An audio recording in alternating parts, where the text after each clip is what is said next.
నిన్న జగదీశ్వర్ రెడ్డి గారు చేసిన వ్యాఖ్యలు తీవ్ర దుమారాన్ని తెలియపుతున్నాయి. జనసేన అధ్యక్షుడు పవన్ కళ్యాణ్ గారిపై ఐటమ్ సాంగ్ అని చెప్పుకునే ఆయన వ్యాఖ్యలు కూడా జనసేన కార్యకర్తలు తీవ్రంగా ఖండిస్తున్నారు.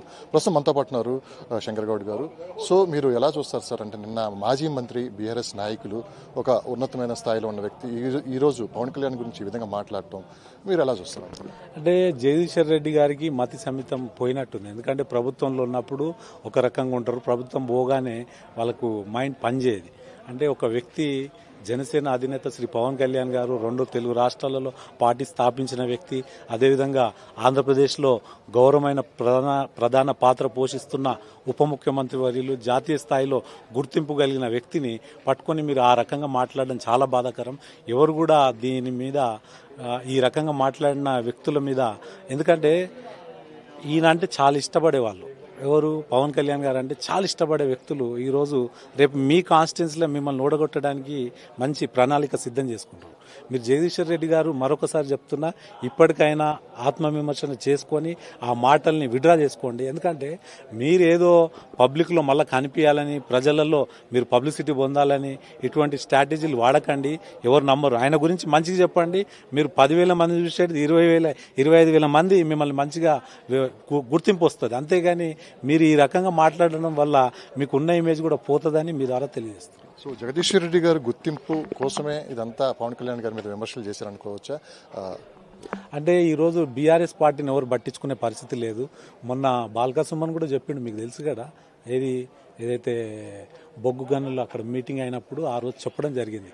బీఆర్ఎస్ని ఎవరు పట్టించుకుంటలేరు, ఎవరు వస్తలేరు, మనము రకరకాల కొన్ని దుష్ట పనులు చేయాలి, మనము ట్రైన్ పట్టీలు కోసేయాలి, ఇవన్నీ అన్నాడు. మీకు అంతా తెలిసి ఇది తెలంగాణ ప్రాంతంలో బీఆర్ఎస్ పార్టీని పట్టించుకోకపోతే ఈ రకమైన స్ట్రాటజీ వాడుతున్నారు. పవన్ కళ్యాణ్ గారు పేరన్న చెప్తే పట్టించుకుంటారని చెప్పి, వాళ్ళు ఏదో పబ్లిక్లో ఉంటారని చెప్పి ఈ రకంగా మాట్లాడతారు.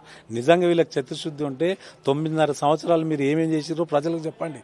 మీరు 9.5 సంవత్సరాల కింద మీ ఆస్తులు ఎంత, 9.5 సంవత్సరాలు మీరు పాలించిన తర్వాత మీ ఆస్తులు ఎన్ని పెరిగినాయి, ఇవి ప్రజలకు చెప్పండి. అంతేగాని మీరు జనసేన అధినేత శ్రీ పవన్ కళ్యాణ్ గారు నిజాయితీ పరుడు, ఈరోజు యావత్తు భారతదేశం ఆయన మంచి గుర్తింపు ఉన్న వ్యక్తిని పట్టుకొని మీరు ఈ చిల్లర్ క్యాండిడేట్ ఈ రకంగా మాట్లాడడం చాలా బాధ. ఎందుకు కొంతమంది నాయకులకే పవన్ కళ్యాణ్ గారు టార్గెట్ అయ్యారు? అంటే పవన్ కళ్యాణ్ విమర్శిస్తే గుర్తింపు వస్తుందని చెప్పి అనుకోవచ్చా? అంటే అటు కవిత గారు కావచ్చు, బీఆర్ఎస్లో కొంతమంది నాయకులు, అంటే కేటీఆర్ గారు ఒక మాట అన్నారు, ఎవరు ఎక్కడి నుంచైనా పోటీ చేయొచ్చు అని చెప్పిన తర్వాత కూడా ఇలాంటి విమర్శలు చేయడం మీరు అలా చూడొచ్చు? నేను ఏమంటా అంటే, ఆంధ్రప్రదేశ్లో మనం చూసుకున్నట్టయితే 21 మంది ఎమ్మెల్యేలలో ఈరోజు అయినంత వరకు అంత కొత్త వ్యక్తులు, యువత, మంచి పనులు చేసిన వాళ్ళు, సమాజానికి ఉపయోగపడే వాళ్ళు, అటువంటి వ్యక్తులు ఈరోజు ఒక స్థాయికి వెళ్ళిపోయి గెలవడం జరిగింది. అటువంటి వ్యక్తులు ఇక్కడ కూడా రేపు గెలిస్తే ఇబ్బంది అవుతుందని, ఎందుకంటే వాళ్ళే ఉండాలి పొలిటికల్ ప్రాసెస్లో. ఒక్క వ్యక్తి ఇంకో వ్యక్తి తప్ప మూడో వ్యక్తి రావద్దనేది వీళ్ళ ముఖ్య ఎజెండా. తెలంగాణని వీళ్ళు కంప్లీట్గా వీళ్ళ గుప్పట్లో పెట్టుకోవాలని ప్రయత్నం చేస్తారు. కానీ దాన్ని తొలగించి ఈయన కొత్త తరం రాజకీయాలు, యువతని ప్రోత్సహించడానికి ఓ పార్టీ పెట్టి ముందుకెళ్తుండు. మాలాంటి వాళ్ళకి అవకాశాలు ఇవ్వడానికి ప్రయత్నం చేస్తుండే, అది గమనించాలి. ఎందుకంటే అక్కడ మీరు కొత్తగా ఎంపీని చూసుకుంటే ఒక కొత్త వ్యక్తి గెలవడం జరిగింది, ఎమ్మెల్యేలు చూసుకుంటే కొత్త వ్యక్తులు, ఎమ్మెల్సీలు కొత్త వ్యక్తులు, అదేవిధంగా నామినేటెడ్ పోస్టులు కొత్త వ్యక్తులు. అదే వీళ్ళైతే వీళ్ళే ఉంటారు. వీళ్ళ తాత, వీళ్ళ మనమడు, వీళ్ళ కొడుకు, వీళ్ళ అల్లుడు, వీళ్ళ బిడ్డే, అంటే అది కాదు కదా. మన సమాజంలో ఈరోజు ఉన్న అన్ని వర్గాలకు సమాన హక్కులు కావాలి. ఆ హక్కులు పోతున్నాయి కాబట్టి ఈరోజు జనసేన అధినేత శ్రీ పవన్ కళ్యాణ్ గారు జనసేన పార్టీ స్థాపించి ఈరోజు ఆ హక్కుల గురించి పోరాటం చేస్తారు. రాజకీయంగా విమర్శలు చేయొచ్చు, కానీ తన వృత్తి ఏదైతే సినిమా ఉందో, సినిమాలో అది భాగం, ఐటమ్ సాంగ్స్ కావచ్చు, డైలాగ్స్ కావచ్చు, దాన్ని టార్గెట్ చేసుకోవడం వెనక వ్యూహం ఏంటి? నేను ఒకటే చెప్తా, వీళ్ళకి నిజంగా దమ్ము ధైర్యం ఉంటే ఆ రోజు రంగస్థలంలో పాట పెట్టుకొని వీళ్ళు ప్రచారం చేశారు.